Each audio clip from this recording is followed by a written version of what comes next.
negeri, setia mengabdi pada ibu pertiwi.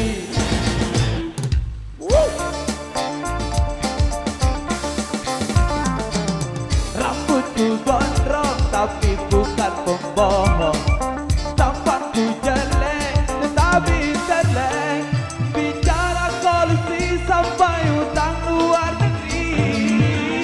Aku tahu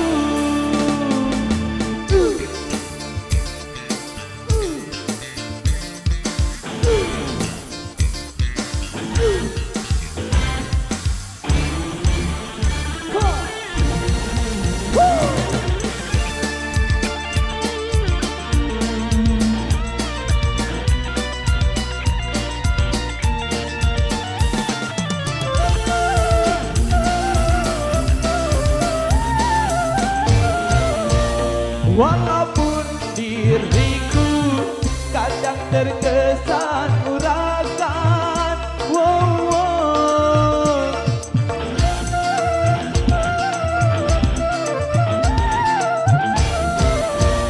tetapi diriku hanya seorang seniman.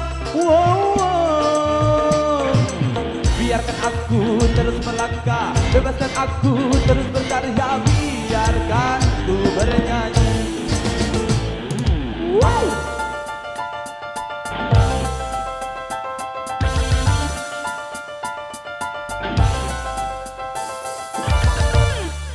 Aku